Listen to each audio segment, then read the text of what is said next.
Coming to you straight from the Rio Grande and beyond. Broadcasting to the four corners of the globe. So grab your seat, your coffee, or your sundowner. Okay, everybody, here we go. On point, as always. This is Gloves Off. Gloves Off.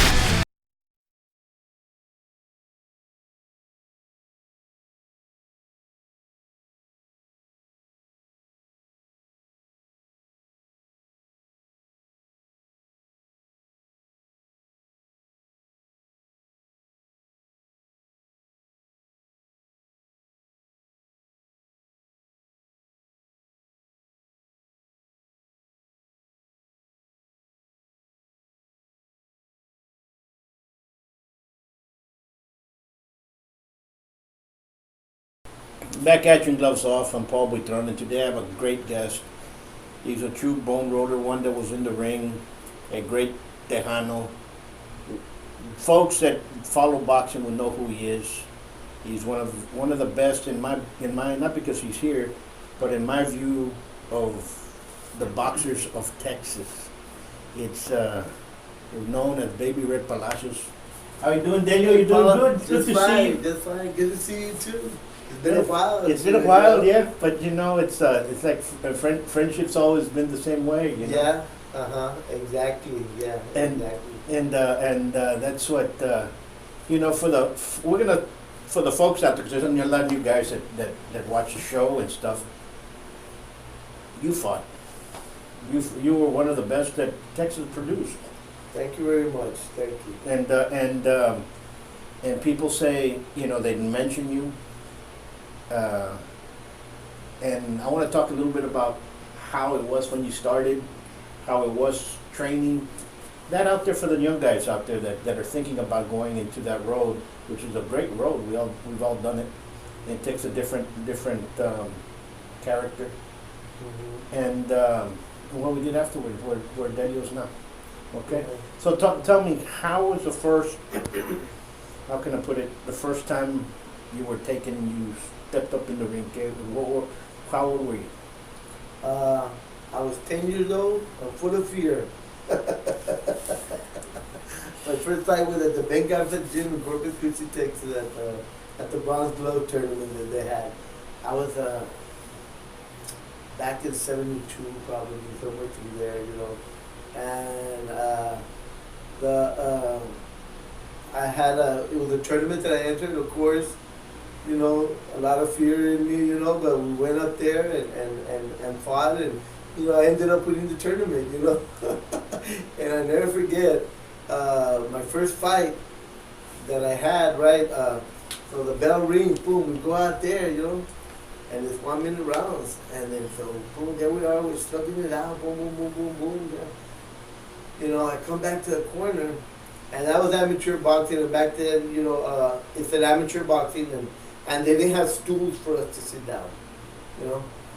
You had to stand up? Yeah, we had to stand up in the corner, and I come stand up in the corner, and my legs are wobbly, you know.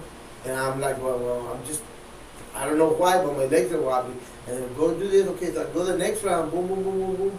And I go again, and I come back to the corner, my legs are more wobbly, you know.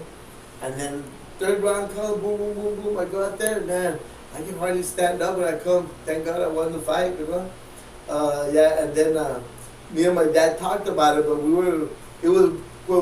the first fight, we didn't know very much about anything, you know. And I was talking to my dad, and my dad talked to trainers and all that. He goes, the reason your legs are wobbly is because I didn't do any running. I wasn't in shape. I just had practice, you know, but I didn't do any running, you know.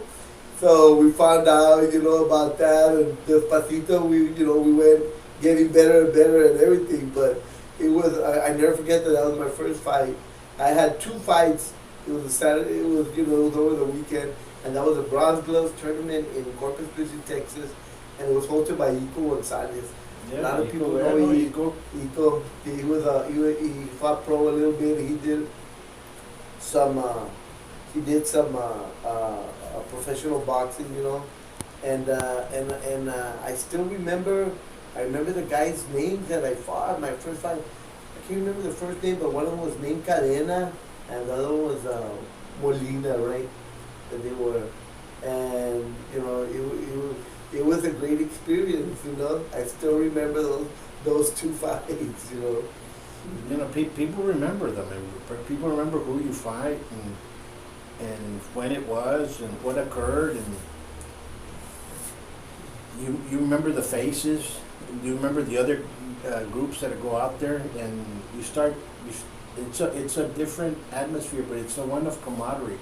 Everybody's helping you. I remember you used to help us out in the corner. Remember the Golden Gloves? Yeah. You used to take the kids out there in Corpus. You used to be right there next to me in the corner. We'd be out there and vice versa. You know, I remember your son's out here. We'll, you know, talk about that later. Your dad, the pointers that he used to give us, everything. And he was. People do not know, and I would say this, that boxing, a lot of things that you learn in boxing are passed down. Or survival as well. You know, passed down from coach to this. You know, this one helps you, and you just start building. You just don't go out there. Here I am. You know, it doesn't happen. What I like about boxing, and what I've always, I mean, I didn't find out till I got later where I realized it. But what I like about boxing is that the people that you deal with are true. Yes. They're either true good or true bad. You know. True. Yeah. But you're not seeing people who are faking it or things like that. You know, that people are real honest. They give you your opinions. You know, and if somebody wants to help you, they'll help you. And if somebody doesn't want to help you, they'll say they won't help you. It's not like, you know, like they'll beat around the bush on it. You know, so I really like that. I grew up in boxing for 25 years. You know, I like the individuals that I grew up around, you know, and we all had a good time. The good thing was also too that we all had a positive attitude because we were all striving to be champions. Absolutely. Okay, we were in the sport and we were all striving to be champions. So just that alone, that being in our minds, made us be better individuals, you know, with everybody, you know. Because we had that attitude, we wanted to be champions. Yeah, we might have done a couple of things wrong here and there and so forth. You know, nothing's perfect, but we had that, and that's what's good about the sport, that it drives you towards a positive place. Whether you achieved it or not, but still you're going in a positive way. You know, you remove certain things, certain vices. Sometimes you're not out there drinking or partying like you should. Yeah. And those that are serious about it won't do that. You know, that later on in time, they can afterward or what have you, but when they're training, some of them live that lifestyle and they don't do anything at all. And others, okay, after my fight and everything, then I'll have a beer. But you know what I'm saying?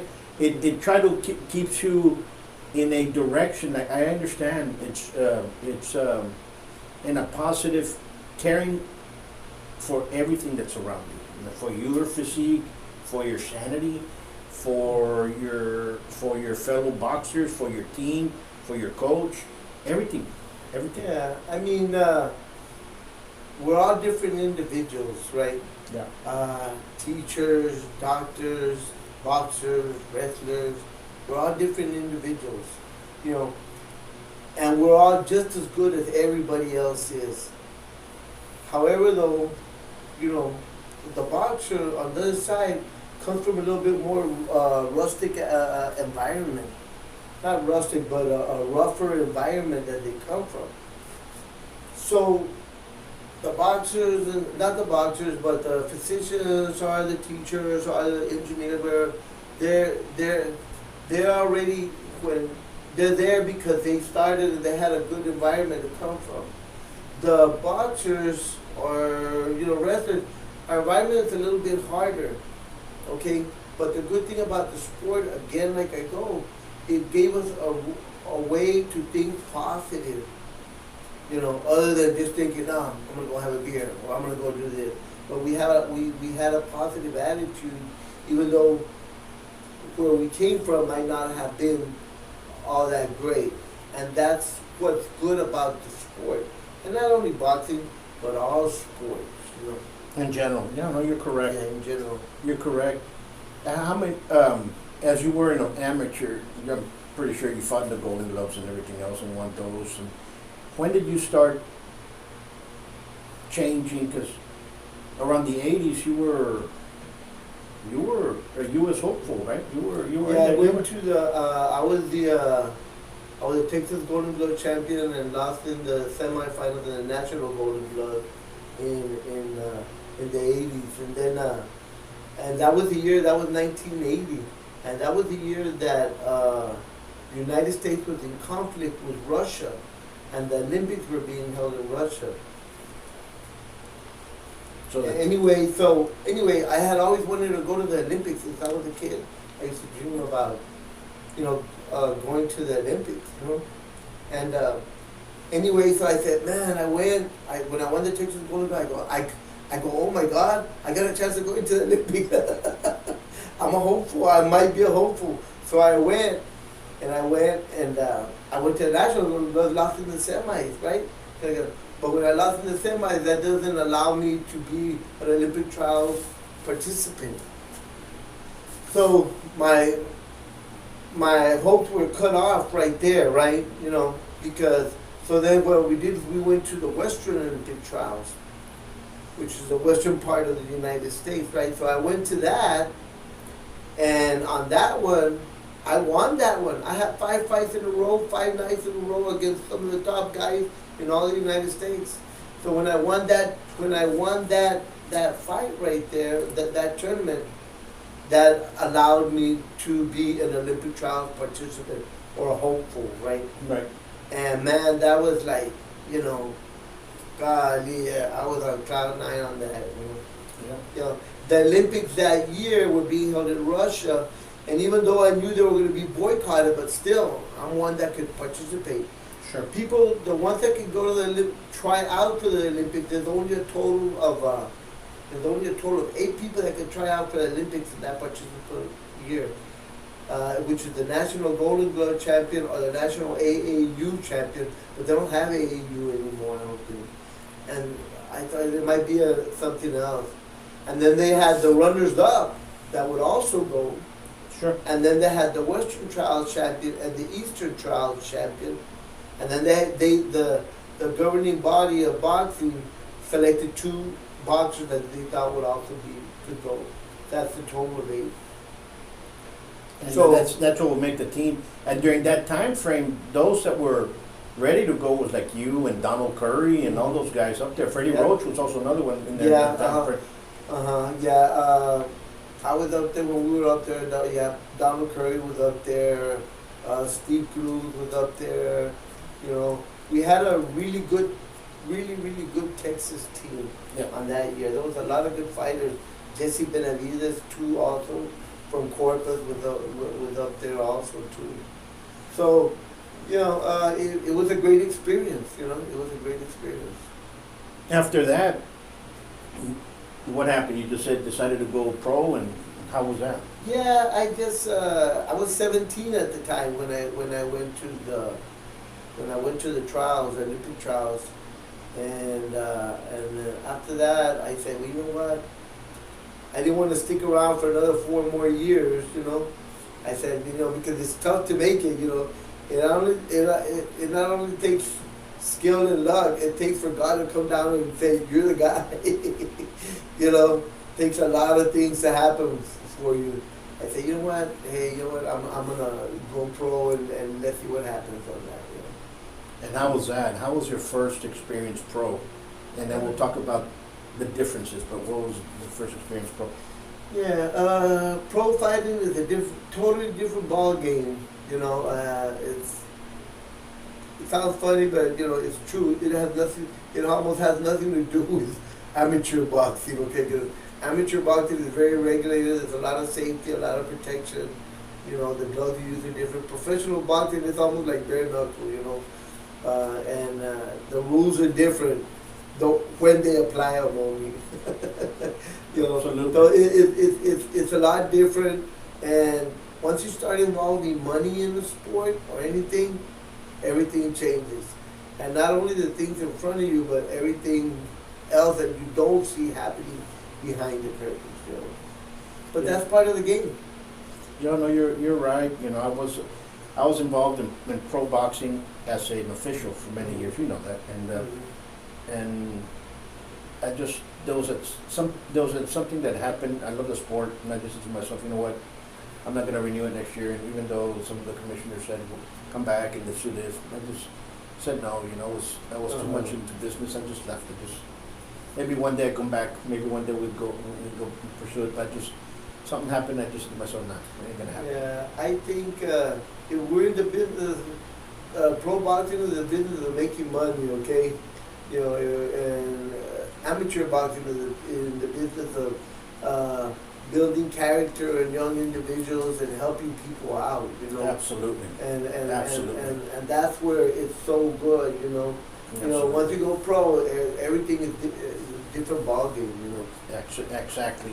Pro, you're in the business of making money, and the most money you can make, the most money you can make without giving away the least you can.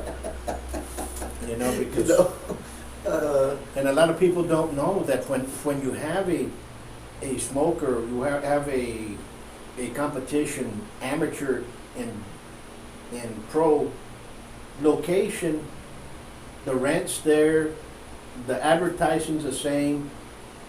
The only thing that starts changing is now you have to pay officials, and once you go pro, you have to pay fighters, you have to have bonds, you have to pay the commission.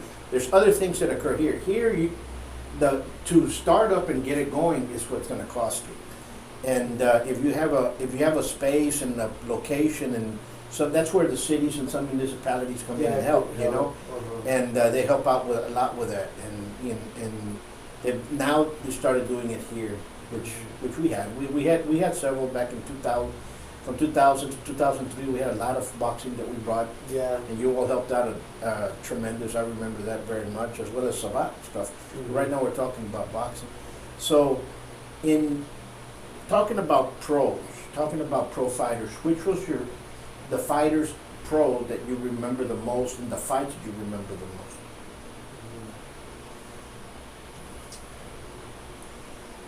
I guess, every fight has memories, and some of them, you don't remember anything afterwards, I don't know why. But I guess I fought in Dallas one time. I fought the main event over there. It was at one of those big hotels. I remember the Dallas Cowboys were there. They had a lot of that, that's when a lot of Dallas Cowboys were there. And I fought a guy named Juan Alonso Villa, and we were the main event, right? And I said, this guy's from Mexico. I said, I can beat him. It's not a problem. I was thinking to myself, you know what I mean? And I was thinking to myself, and then they told me, well, his record's 19-1, and he has, like 18 knockouts, I said, well, I can't beat him, I was really confident, And so we go out to fight, and for starters, we're fighting at 135. This guy came in weighing like 145, and he didn't make the weight, he only lost 2, he was way heavier than me. And then also too, he was way taller than me. He must have been about 5'8", 5'9", something like that. He was way taller than me. And so, he went in with that advantage over me, and I remember we got in there, and I found out in the first round why he had those 19 knockouts, Man, he was a solid hitter, right? Pero como quiera, I think that was one of my better fights, man. I went in and out, I danced around him and so forth, and I never let him set his feet where he could plant his feet and put his punches together, and so I fought that fight and I won that fight, Later on, I find out about a year or two later,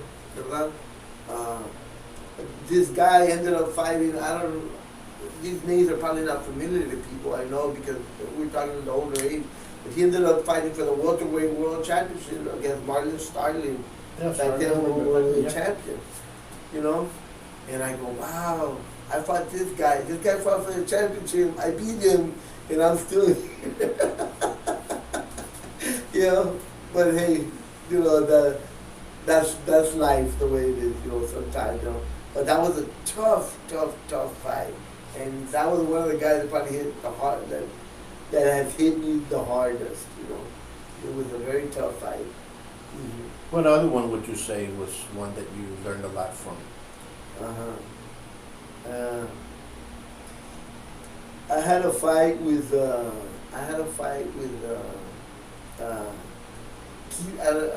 Keith Stevenson. Keith Stevenson, back in the days when we were fighting pros, he had just beaten guys rated number 3, number 5, number 4, and he was gonna fight my friend Steve Cruz. We're in the same boxing gym, right? I had gone up to Fort. I would go to Fort Worth, and that's where I would do my training, right? And we'd all train there. So I had a fight. So I went up a month before to go train over there, and my friend Steve Cruz was gonna fight Keith Stevenson. And again, Keith Stevenson was another guy that was just knocking everybody out left and right. He was gonna fight my friend Steve Cruz. Later on, went on to become the World Featherweight Championship by knocking out Barry McGuigan. Not knocking out Barry McGuigan, but knocking him down on the 14th round and winning the fight. So anyway, my friend Steve Cruz was gonna fight Keith Stevenson, and the winner would be fighting for the North American Championship, right? So, and I had my fight. I was training up there at the same time. So we're training right about 3 weeks before the fight. Steve Cruz, my friend, got hurt. I don't remember exactly what happened, but he got hurt and he couldn't make the fight. So they needed somebody else, you know. And I was kind of there. They just kind of grabbed me and went like this, your neck, you know. So they said, you want to fight? You know, he said, the winner will fight for the North American Championship. I said, yeah, you know, let's go for it, you know. So I trained for that fight, and that was in Las Vegas. We fought on ESPN, you know. And the irony and everything on that fight is, 2 weeks before the fight, I came down with the flu, and I got it really bad. And they were thinking of calling out of the fight. I said, no. I said, you know, I want to fight, you know. And so I wasn't even running or training, you know, just I had to be resting and so forth. And a week before I got a little bit better. A week before we went up to Las Vegas. We were up there for about a week. And again, I was still sick and I couldn't do much training. So, you know, the day of the fight comes, I made the weight, but I didn't have hardly any training. I don't want to say hardly any training because I was still training, but not the proper training that I had been having all the time, you know. And I said, I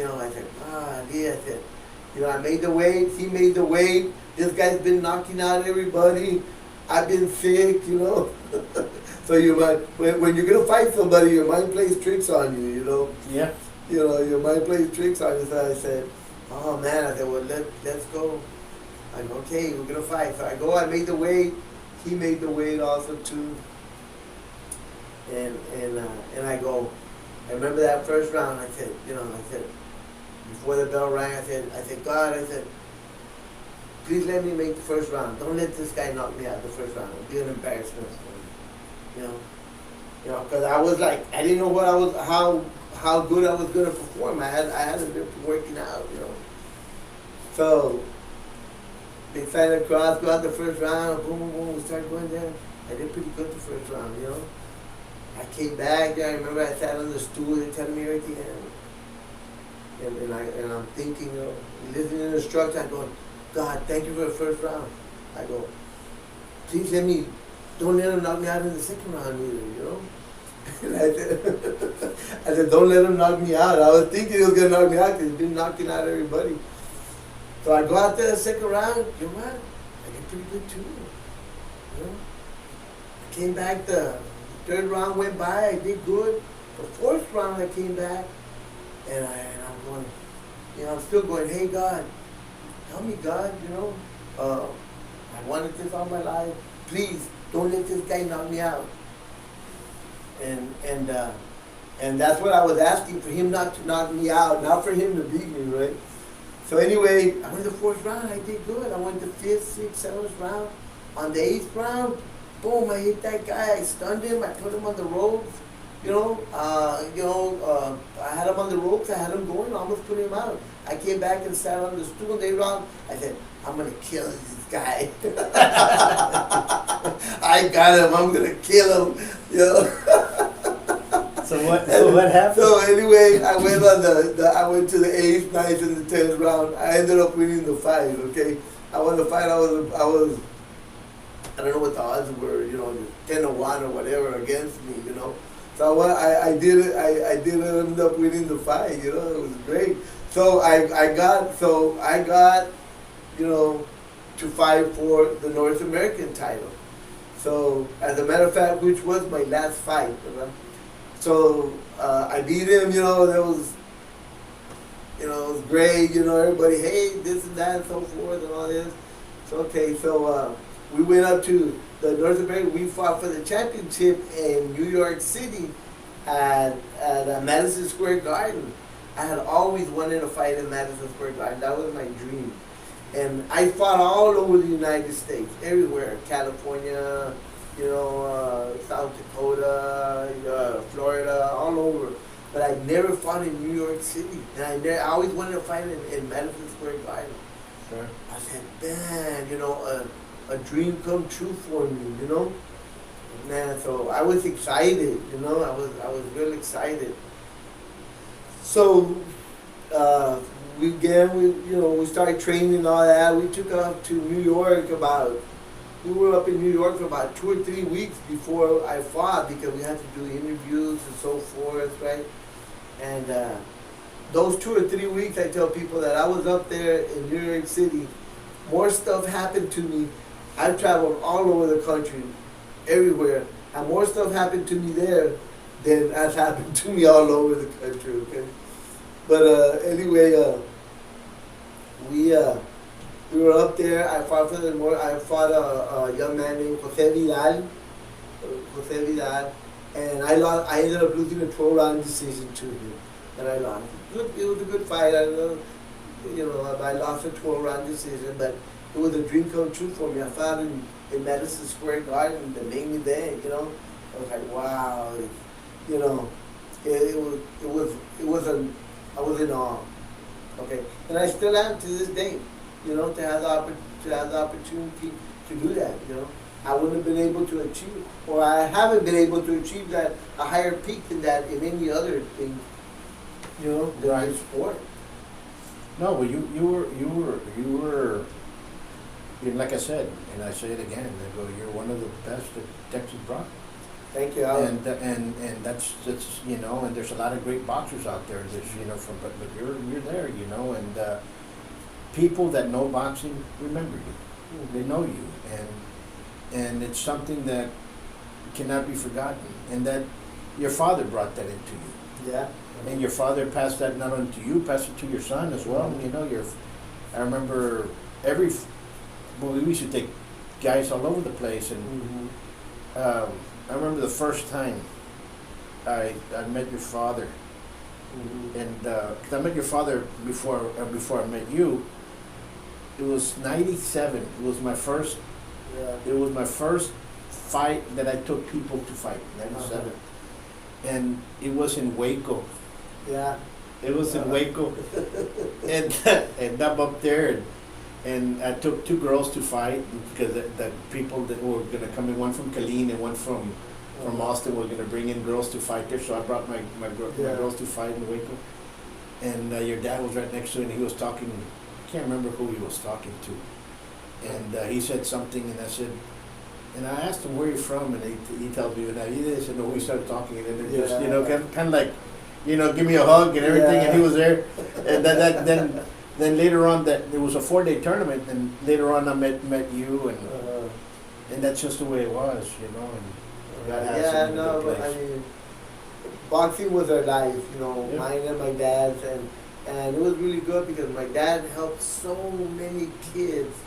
So we went through, you know, at least 100 kids in our area, which is in Duval County, in Hebbronville, and Benavides, San Diego, Freer.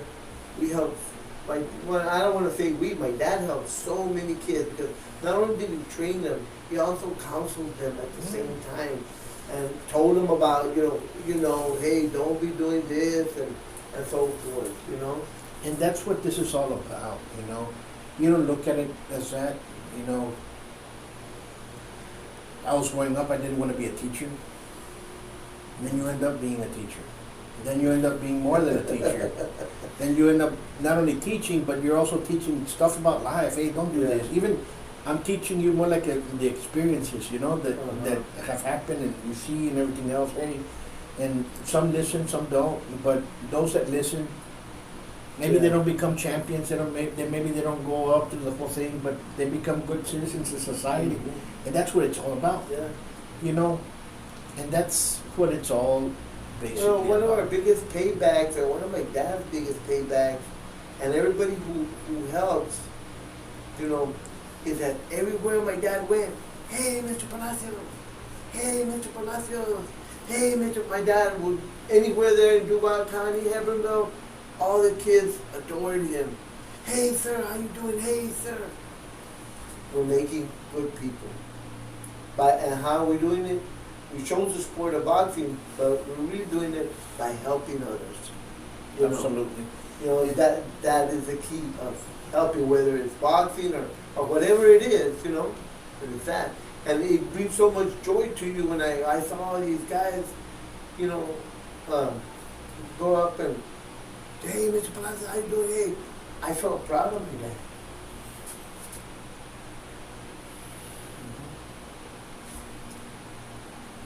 Yep. You know, I was real proud of my dad, you know. And that's what I try to get my kids. I try to put a good example to them so they can be proud of me. Absolutely. And hopefully they keep taking Absolutely. it. And the same thing keeps on to their sons and daughters. And that's how we build a better society.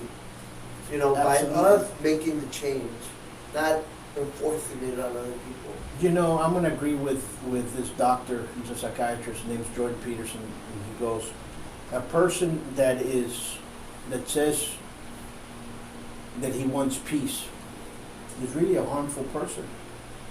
A person that really wants peace is somebody that knows violence, knows how to control it, is a warrior from within and wants peace. So you really have to know violence before you can be peaceful. These guys out there going peace, they don't know what, you know, you're just harmed.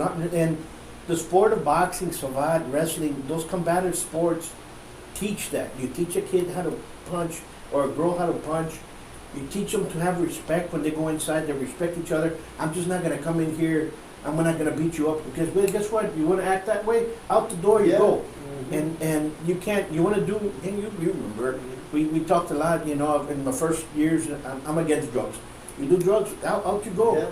I could care less, even if it's somebody gossiping that you're in drugs. If I find out, you're out. Yeah. I don't care. It's not about money. Yeah. It's about my name because I'm teaching you going out there. Yeah. Understand what I'm saying? Mm-hmm. Just like your father, just like Yeah. you, just like my uncle. Mm-hmm. They didn't tolerate that, Yeah. and they made damn good people in society. And well, at least I believe that is the key to our society being helpful with each other. You know, helping people. You know, my wife tells me all the time, hey, hey, God wants you to help people. He doesn't want you, He wants you to be helping people. Everybody you can help. She always tells me, let's help this person, let's help that person. You know, Absolutely. You know, and that's what we're doing when we're doing this, and even more so because, you're not getting paid, I'm not getting paid, and that's fine. You don't want to get paid. We're fine with it. We're getting our payment out of, when we see these kids and they come tell us, hey, Mr. Buitrón, how you doing, sir? Mr. Palacios, how you doing? That's how we all get repaid, Absolutely.